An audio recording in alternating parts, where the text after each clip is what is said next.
কৃষির যে অগ্রযাত্রা এখানে প্রতিনিয়ত ভূমিকা রেখে চলেছে আমাদের কৃষক ভাইয়েরা। যে বেগ সেটাকে আরো একটু গতিশীল করার জন্য আমরা কৃষি সম্প্রসারণ অধিদপ্তর চেষ্টা করে যাচ্ছি বিভিন্ন নতুন নতুন প্রযুক্তি তাদের হাতে দিয়ে।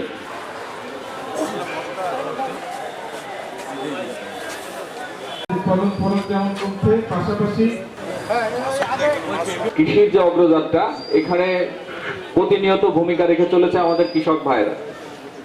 তাদের এই যে ভূমিকা সেখানে তাদেরকে আমরা কিছুটা তাদের যে বেগ সেটাকে আরো একটু গতিশীল করার জন্য আমরা কৃষি সম্প্রসারণ অধিদপ্তর চেষ্টা করে যাচ্ছি বিভিন্ন নতুন নতুন প্রযুক্তি তাদের হাতে দিয়ে।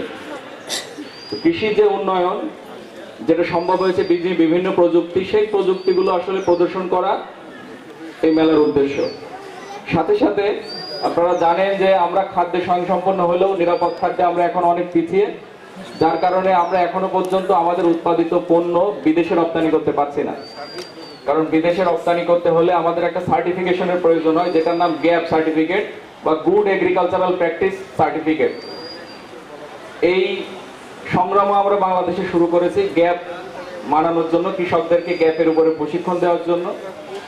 সেটাও আমরা এই মেলাতে দেখানোর চেষ্টা করেছি আসলে গ্যাপ কিভাবে হয়। এটা পুরোটা একটা সার্টিফিকেশন প্রসেস। এখানে অডিটর থাকে, অডিটর মাঠে যে কৃষক আসলেই নিয়ম মানে কিনা সেটা দেখে যখন সার্টিফিকেট দেয় তখন সেই সার্টিফিকেটে একটা স্টিকার আসে। সেই স্টিকার যখন একটা পণ্যে লাগানো থাকবে এটা পৃথিবীর যে কোনো দেশে যে কেউ তখন খাবে, কারণ এটা তখন হবে নিরাপদ। এটা আসলে গ্যাপের উদ্দেশ্য, সেটা আমরা এখানে দেখানোর চেষ্টা করেছি। তো